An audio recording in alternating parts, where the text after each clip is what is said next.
enjoying my motherfucking life. That's all I'm saying. I advise you to do the same. Do shit that make you happy. Go out and get you some white friends. Get you some white motherfucking friends. I don't just tell black secrets. I tell white secrets too, because we all family. They don't lie. Katt Williams was once regarded as a rare genius of stand-up, someone who could electrify an entire stage with nothing more than a glance, a pause, a punchline sharp as a blade. He sold out tours, created specials, watched tens of millions of times, and became a voice for the black community in a way few performers ever dared. Yet behind that spotlight was another story: isolation, suspicion, and battles within the entertainment industry that the public only heard about through scattered rumors. And amid all the conflicts, betrayals, and stolen opportunities, there was one person who fueled Katt's deepest resentment, a name standing behind many of the darkest turns in his career. Who was that person, and why did they become the sharpest thorn in Katt's life? The psychological fractures that created a stage prodigy. Few people know that behind Katt Williams's cold, sharp gaze and a confidence bordering on defiance lies a childhood marked by emotional scratches he once tried hard to bury. When Katt recounts those years in the rare interviews where he allows himself to look back, listeners feel as if they are opening the door to a dark room where every sound is an echo of old wounds. And strangely, those shadows would become the very source that shaped one of the most fierce, incisive, and irreplaceable voices in American comedy. Katt was born in 1971 in Cincinnati, Ohio, raised in an intellectual but highly disciplined household, where every academic achievement was treated as an obligation rather than a joy. From a young age, he displayed extraordinary intelligence with a publicly stated IQ of 158, so rare that many psychologists believed that with proper guidance, this child could have entered high-level academia early. But genius is not always a gift. In Katt's home, it became a reason for increased expectations, more demands, and deeper disappointment whenever he showed even a hint of rebellion. Katt often says his parents loved him in the way of setting the bar high so you can rise above it. But what he felt was only coldness. He got a perfect score on a test. His father merely nodded, as if it were expected. He said he wanted to pursue the arts. The house instantly fell into an indescribable silence. No one hit or yelled at him, but the look in their disappointed eyes was enough for an intelligent child to understand that he had done something wrong. And as those wrongs piled up year after year, they formed a crack. Teachers who once taught Katt said he was so fast they had to assign extra work just to keep him occupied. Yet he became the troublesome kid in many adults' eyes. The boy is too smart, one recalled, and he knows it. In an environment that wanted everything to follow order, a child with fierce individuality and intellect beyond the norm was sometimes seen as a threat rather than potential. During high school, Katt received a scholarship that could have changed the trajectory of his life, a ticket into a serious academic path. But increasing conflicts within the family made him no longer want to live a life others had designed for him. Worse still, those conflicts were never resolved through conversation, but through silence and distance. When Katt refused to follow that path, the scholarship vanished. The sound of that door of opportunity closing behind him became a memory he would later recount on stage with bitterness. Then, at an age when most kids were still struggling with homework, Katt made a bold decision to emancipate himself. Legally, severing dependence on his family, becoming independent at around 13 or 14. It was not the choice of a child, but of a soul that had felt excluded from its own family long before leaving. In a later interview, he said, "I didn't run away. I just went looking for a place where I didn't need permission to be myself." But freedom came with a brutal price. No family, no shelter, no money. Katt stepped into years he called studying at the school of the streets. He once slept in Weeks Park, lived off instant noodles for days, and took on any odd job wiping tables, washing cars, selling anything he could just to afford food. Friends from that time recalled that despite being so broke, he counted every coin Katt always protected. One thing, like treasure, his pride. He never begged, never accepted pity, never bowed to contempt. During those wandering years, Katt's sense of self hardened into armor. When no one protects you but yourself, you learn to never let others see weakness. He carried the wound of abandonment throughout his youth, and it became the force that pushed him to never allow anyone to dismiss his talent. Life on the streets also gave Katt another lesson: observation. The once gifted child began storing every type of person, every voice, every mannerism in his mind, material that would later become an endless reservoir for his sharp, street-scented comedic style. But back then, Katt didn't know he was collecting weapons. He was simply surviving. When Katt reached Florida and later Oakland, two places with vibrant street artist communities, he began to realize that his quick wit and unusual intelligence could become something greater than just a means of survival. He slipped into comedy clubs, studying every comedian, every clap, every silence that greeted a weak punchline. He watched people laugh and wondered, if I were on that stage, how would I do it differently? From street dust to stage stardom, no one expected a homeless teenager who once slept in parks and survived by selling whatever he could to become one of the sharpest voices in American comedy. But for Katt Williams, that rise had nothing to do with luck. It came from hundreds of nights spent standing by the back doors of comedy clubs staring at the stage, as if it were the only escape from the life he felt trapped in. When he had no money for a ticket, Katt slipped in through kitchen doors, hopped fences, or waited until someone opened the door to deliver beer and slid in behind them. He sat in the back studying every laugh, every pause, every failure, and most importantly, he listened to how people reacted to truth. The first time Katt stood on a stage, he had nothing but sheer nerve.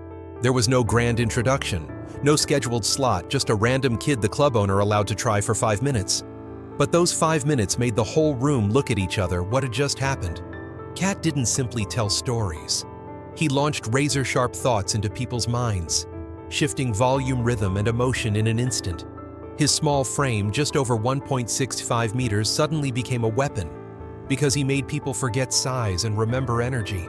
Rumors spread quickly. Soon, he was invited to perform more. In Oakland, Atlanta, Jacksonville, anywhere with a microphone, Katt tried his hand. No one told him to change, and he never tried to fit in. From the beginning, he shaped what would become his signature gleaming pimp suits, silky straight-pressed hair, a swagger like a character who had stepped off a 90s hip-hop album cover. And his comedy matched street-colored fast and aimed straight at taboos, police racism, urban violence, sex, black politics. It was the kind of material the mainstream avoided, but the underground worshipped. Katt's first big boost came through BET Comic View, a launching pad for many black comedians. In every episode he appeared, Katt was never the safe one. He roasted singers, rappers, CEOs, even the show's hosts, anyone within range. And the audience loved him for it. Comic View didn't turn him into a star overnight, but it made him a name every club wanted. Then came Def Comedy Jam, where legends once stood. Martin Lawrence, Bernie, met Chris Tucker, Dave Chappelle. If Comic View was the gateway, Def Comedy Jam was the battlefield. And Katt walked onto it like he was born for it, with a rhythm almost impossible to imitate. He talked about drugs, street arguments, the unwritten rules of the hood, the absurdities of black life. Everything exaggerated just enough to make crowds howl with laughter. He was too real to compare, too intense to box in. His persona, a philosopher pimp, became a cultural mini-phenomenon. He spoke like a hustler, but carried a sharp intelligence that trapped audiences into laughing at their own realizations. That persona led to his breakout role, Money Mike, in Friday After Next, 2002. Though a supporting character, Money Mike became a hip-hop cult icon, a tiny, fearless pimp with bleached hair and a mouth that feared no one. The film grossed over $33 million, but within the black community, its value was far greater because it made Katt Williams' name explode. From there, he released a streak of stand-up specials, the pinnacle being The Pimp Chronicles, Part 1, 2006. A clip from that special, his famous, "This is not weed, this is death," became a meme before social media even took off. His ability to jump from one emotional extreme to another in half a second made him one of the few comedians who could perform with both body and mind.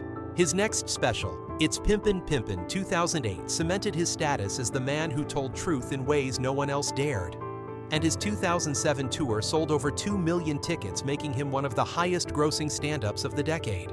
But despite meteoric success, Katt never quite crossed into mainstream Hollywood the way studios hoped, partly because his style was too sharp, too real, too uncontrollable, partly because he refused to soften himself. While studios were searching for comedians who could play lovable dads, friendly neighbors, or the funny but gentle black sidekick, Katt stood on the opposite end. He was the guy who would rip apart every stereotype and say the things Hollywood wanted buried. And for that reason, even at his peak, Hollywood hesitated to put him in major projects. He wasn't a marketable safe bet like Kevin Hart later became. He wasn't a friendly star, nor someone they could tame with contracts and PR. But none of that slowed Katt. The truth is, he didn't need Hollywood to become a legend.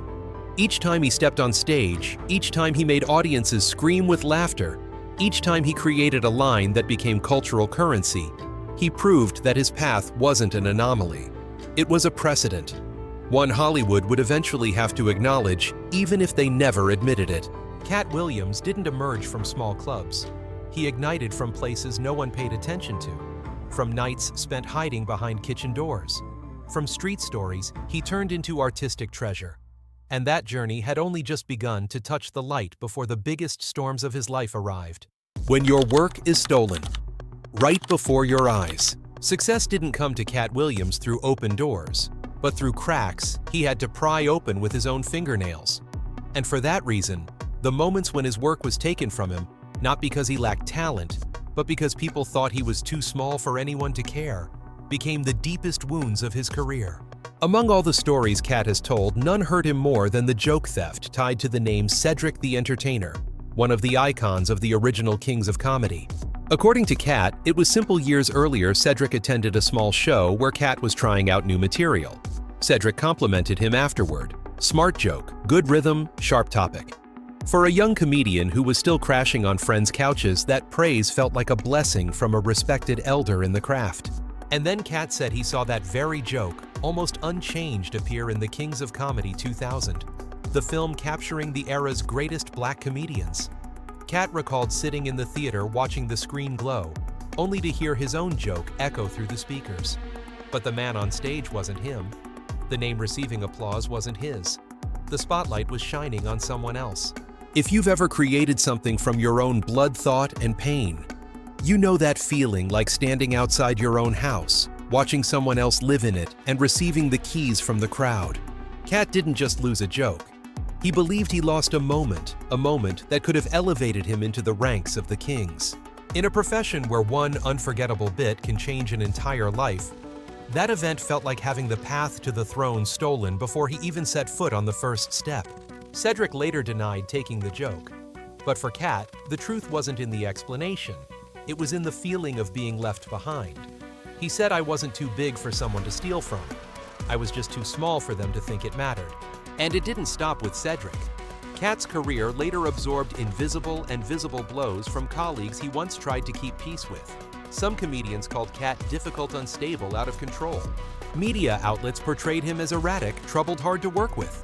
From 2008 to 2014, many articles repeated the same refrain: Katt Williams is sabotaging his own career. But people closer to him told a different story. Katt often felt creatively stripped, excluded from meetings, edited, until he was no longer himself in many projects. For someone whose extreme pride was forged from years of surviving the streets, any sign of disrespect became the spark that burned entire bridges. Many colleagues said he was self-destructive, but no one asked the more crucial question: what destroyed him first? To Katt, the stage was the only place he was in control. Beyond the lights, he had no parents to cushion him, no Hollywood machine to protect him, no studio backing him. So when he was labeled mentally unstable, he saw it as the harshest kind of smear, a way to invalidate the years of real effort he had poured in. He once said, "I'm the only normal person in a room full of people pretending." A line that is funny, true, and accusatory all at once. Katt's career has always teetered on the thin line between genius and chaos. And most of the chaos wasn't created by him. It was created by his reaction to disrespect. When you grow up in the shadow of disappointment, judged even when you're right, you learn one thing: if you don't protect yourself, no one else will. The emotional cuts from Cedric, from the industry, from snide remarks in the comedy world, all lie beneath the surface whenever Katt steps on stage. And those wounds never healed, never gone. Only waiting are what make Katt Williams the most defiant voice of his generation. A voice unafraid of offending, unafraid of being erased, unafraid of being misunderstood, because he believes the only thing scarier than having your work stolen is staying silent and letting them do it again. Enemy number one in Katt Williams' eyes. If Cedric the Entertainer was the first cut, then Kevin Hart was the knife that never came out. To many audiences, the two are simply towering black comedians with different styles and markets. But in Katt Williams' story, Kevin Hart is not merely a successful colleague. He is the embodiment of what Katt despises most Hollywood's favoritism toward artists who know how to behave at the right time. Katt once said bluntly, "Hollywood chose Kevin, not the audience." A sentence filled with the bitterness of someone who believes the system crowned its winner before the competition even began. What frustrates Katt most isn't that Kevin is successful, it's how he became successful. Because in almost every way, Kevin Hart is the mirror opposite of Katt Williams. Small, lovable, charming, easy to market, easy to sell to every demographic. Hollywood saw in Kevin the perfect product, black enough to represent, but safe enough to avoid controversy. And Katt, he was too real, too direct, too sharp, too uncontrollable. To the industry, Kevin Hart was the favorite son. Katt was the outsider. And then, the backstage stories began told by Katt himself. He said many major film scripts were first offered to him supporting comic roles, the best friend character, the funny guy in a family movie. Scripts like the 40-year-old virgin soul plane, Scary Movie 3, and even some sitcom projects were at one point presented to Katt. But he refused them. Not because he didn't want to be on the big screen, but because he refused to play stereotypical characters just to sell tickets. The script disrespected the audience, Katt once said. "I'm not lowering my standards for a role." The problem was this. While Katt rejected roles for artistic reasons, Hollywood didn't see dignity. Hollywood saw difficult to work with. And so, the cycle began. A script Katt rejected would coincidentally end up in Kevin Hart's hands. A sitcom that didn't pick Katt would suddenly schedule a meeting with Kevin. A role Katt declined because he felt disrespected would become the launching pad that made Kevin a future $4.2 billion box office titan. To Katt, it felt like watching his life played by a more digestible version of himself, and it enraged him. On one podcast, Katt said bluntly, "You can't call someone self-made when they never walked our path. They just signed the papers while the rest was arranged for them." Katt believes Kevin Hart never endured the brutality of the comedy underground, the tiny clubs, the hecklers, the low-paid cross-country gigs. He believes Kevin was placed in position lifted by the invisible system that shapes mainstream culture.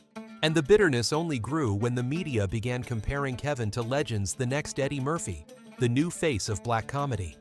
Titles that should come after decades of contribution, but Kevin received them after just a few box office hits. In a controversial interview, Katt said the line that made Hollywood explode, "I don't hate Kevin Hart. I hate the system that created him." But that was before Katt felt replaced.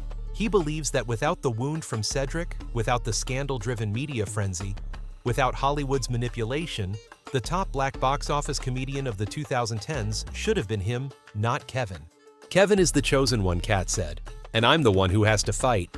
When a person carries both genius and trauma, the feeling of being replaced doesn't just wound the career, it wounds the identity. To understand the silent war between Katt and Kevin, you must look at what Katt believes he lost the chance to become an icon, a king of black comedy, a title he believes he deserved more than anyone of his era. And for Katt Williams, nothing hurts more than watching someone else live the life he once dreamed of, especially when he believes that life was originally written for him. The public war, when the beef hit national airwaves. It wasn't the joke theft. It wasn't the press calling him difficult. It was the silent war with Kevin Hart that pushed Katt Williams into the deepest chaos of his career.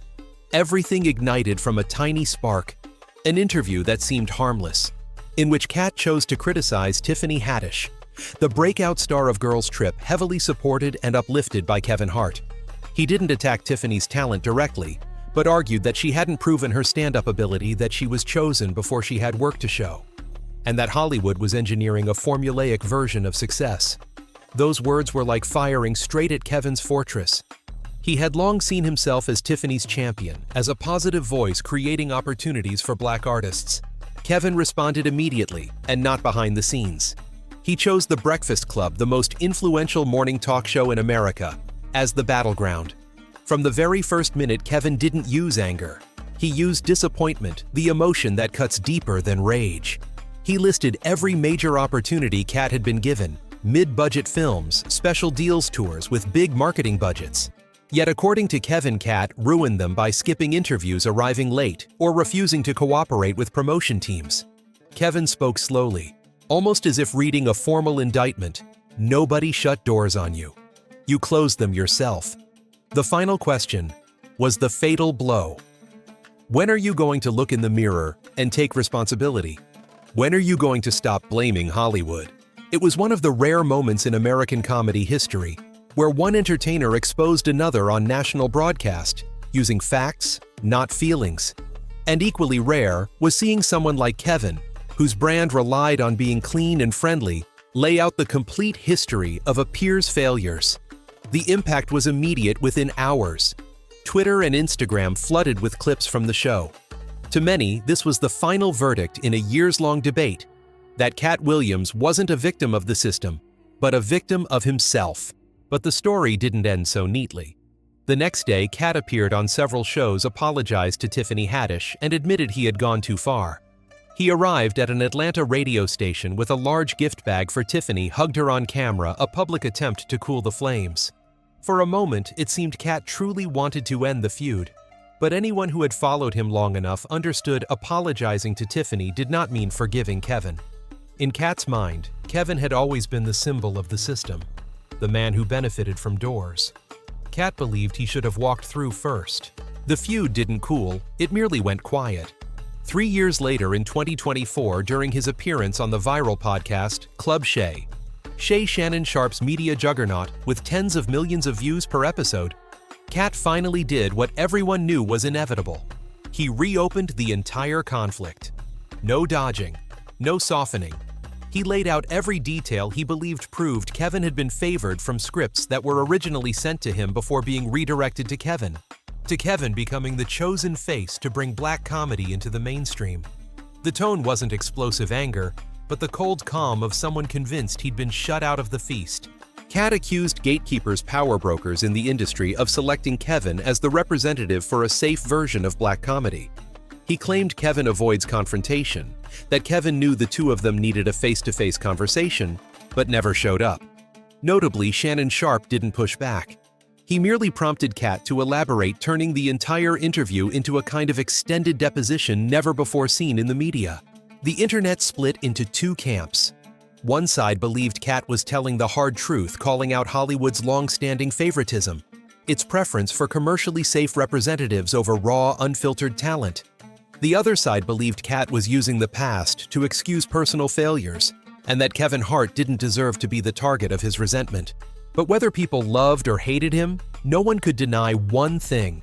No one tells their own story with the force that Katt Williams does. No one stands before millions willing to risk everything just to say, "I'm not crazy. I was betrayed." That conviction turned the feud between Katt and Kevin into one of the most iconic clashes in modern American comedy. Not because of insults, but because it forced uncomfortable questions into the open.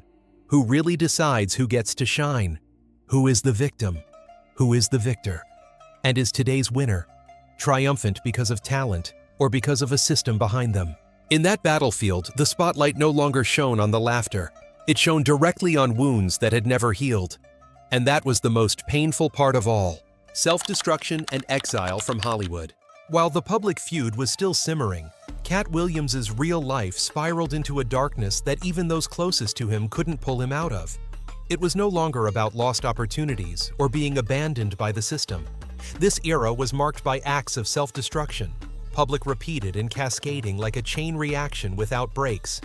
Within just a few years, his name made headlines not for a new special or a sold-out tour, but for incidents no one imagined a once-top comedian could fall into. He fought strangers on the street over a teasing remark, got into high-speed chases with police, while agitated, and was even filmed brawling with a teenage boy, a clip that spread so fast it turned him into a nationwide punchline. Once viewed as a street genius of stand-up, Katt suddenly became fodder for late-night shows. Those who once called him a secret weapon of American comedy now called him a living meme. It was a free-fall in full daylight, witnessed by millions. The worst moment, however, had nothing to do with his career. At one point, Katt was arrested for allegedly creating an unsafe environment for his children. The news hit like a blade, cutting through the fragile remains of his private life. His kids were taken into protective custody. Just a few lines in a police report were enough to collapse him. This wasn't a showbiz scandal. This was a direct attack on the one part of his life he had left family. The media exploited it as if it were final proof that Katt had lost control, while social networks turned his pain into memes, edits, and jokes. As the public reveled in the chaos, Hollywood quietly crossed his name out. Ongoing projects were canceled. Contracts disappeared. Production companies began marking him with the label, "No actor ever once unreliable." In an industry where every minute on set translates into tens of thousands of dollars, a performer who might ignite trouble is a nightmare. Katt knew this, but by then, he wasn't stable enough to restrain himself. Each new incident poured another layer of cement over the door back into the industry, making it heavier and heavier, until it could no longer be opened. No one stated it outright, but everyone in the industry understood Katt had been exiled. Not by signatures or official bans, but by silence, the kind of silence where phones don't ring, emails don't arrive, and scripts never show up. The stages that once lit up when he walked out were now hesitant, afraid audiences wouldn't come. Directors who once adored his fire turned toward a younger generation, safer, calmer, predictable. For years, his face appeared in the same pattern across the news mugshots behind jail bars. Photos of him in handcuffs being led to a car. Grainy phone videos of him shouting something no one could hear clearly. His name was no longer spoken with respect. He was called Unstable Problematic Meltdown. From being one of America's sharpest comedic minds, Katt became a cautionary tale. Talent cannot save you from yourself. Yet amid the chaos, something strange persisted. Every time people thought he had hit rock bottom, he would show up somewhere on a small stage in a short clip talking to fans outside a club with the same old fire still burning. But Hollywood didn't see that. They only saw the trail of trouble. And in their eyes, Katt Williams was no longer an artist. He was a risk too dangerous to bet on. When the doors of fame slammed shut, what remained was the warped image the media plastered over his life. An image he didn't create, but one the entire country believed to be real. And hovering inside that chaos was a question no one dared answer. Did Katt push himself into the darkness? Or did Hollywood find a small flaw and inflate it into a sentence? The answer, like everything in Katt Williams's life, has never been simple. But one truth stands. This was the era in which he drowned in the fiercest storm of his life, and the era in which the world began to forget that beneath the wreckage once lived a genius. The upstream journey, finding the light again. At a time when many believed Katt Williams had been permanently swept off the showbiz map, something unexpected happened. He began to slow down. No more sudden outbursts, no more charging into conflict like a survival reflex. Katt appeared with a strange calmness, as if he had seen the bottom of the abyss and decided he would never return there again. His public apology to Tiffany Haddish was the clearest signal. For the first time in years, he admitted he was wrong, admitted he had behaved improperly, and that apology stunned the public. Katt was changing. We don't want no cornbread churro. Make 'em regular. No one predicted. When he accepted the role of Alligator Man in Season 2 of Atlanta 2018, many assumed it was just a small part, a reluctant experiment for a once disgraced actor. But on screen, Katt delivered something entirely different. No showmanship, no exaggeration, just depth, sadness, and layers like the man he was in real life. The character Alligator Man, a chaotic, lonely man who always felt misunderstood by the world, was almost a perfect mirror of Katt's own psyche. When the episode aired, audiences were stunned. Critics wrote reviews Katt thought he would never read again. And then the unimaginable happened. He won the Emmy for Outstanding Guest Actor in a comedy series. An artist once rejected by Hollywood now stood on stage accepting an award from the very industry that had declared him unworthy. It wasn't just a professional victory. It was proof that true talent cannot stay buried forever. From that moment, the road back began to open. Katt returned to stand up, the place where he truly belonged, with the energy of someone who had survived the storm. Netflix released his special, and audiences still showed up in full force. He appeared in Empire and received praise from colleagues who had once assumed he was finished. His fans, who had never abandoned him, saw his comeback as a gift. They no longer saw the scandals. They saw the artist who once made them laugh until they cried, now standing tall again. And Katt, though more reserved than before, held on to one thing unchanged: his pride in the path he chose. He never sold his soul, never lowered his standards to appease Hollywood or accept roles he felt insulted his intelligence. He always believed authenticity has a price, and he paid that price with his career, his reputation, and even the peace of his private life. But now, with the darkness finally receding, a little Katt can see what he still has: dignity, talent, and the support of audiences who understand he was never the madman the media portrayed. He stands before the public not to justify himself, but to reaffirm something he has carried all his life. He would rather lose everything than lose himself. And it is that unwavering conviction, sometimes painful, always honest, that became the light guiding Katt Williams back upstream. If you want to continue exploring the stories behind the spotlight, the secrets, the rivalries, the tragedies, and the greatest moments of showbiz legends, don't forget to hit like, subscribe, and turn on the notification bell. All data, analysis, and commentary in this video are presented based on information available at the time of production. The content is subject to change over time and should not be considered a definitive forecast. There is still so much more to explore: stories of resilience, legacy, and truth. Feel free to dive into some of our top recommended videos now appearing on your screen.